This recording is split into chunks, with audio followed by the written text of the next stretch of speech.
దేవుని వాక్యంలో యెహోవాయే నా బలము నా గానము అని మోషే అంటుంది. యెహోవాయే నా బలము నా గానము. మరి 81కి వచ్చేసరికి మనకు బలమైన దేవునికి ఆనందగానం చేయండి. ఈ దేవుడికి ఆనందగానం చేయమని ఎందుకు అంటున్నారు వీళ్ళు? నేను మాట దగ్గరికి వస్తే మన బలం మనకు గుర్తొస్తే మనకు సంతోషం కలుగుతుంది. మన స్ట్రెంగ్త్ ఎక్కడ ఉంది అనేది మనకు తెలిస్తే మనకి హ్యాపీనెస్ కలుగుతుంది.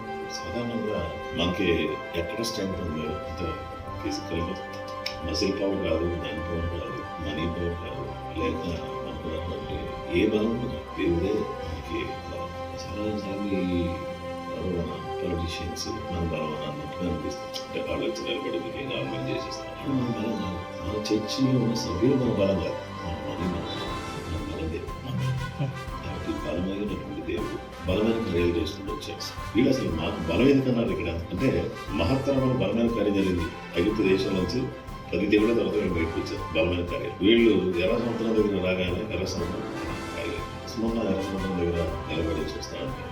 గొప్ప దేవుడు దీనికి ఖాళీగా చేసి మీ ప్రజల కోసం ఏమైనా చేస్తాం. బిసైడ్ ద రెడ్ సీ, ఆ రెడ్ సీ పక్కనే నిలబడితే అని అనిపించింది.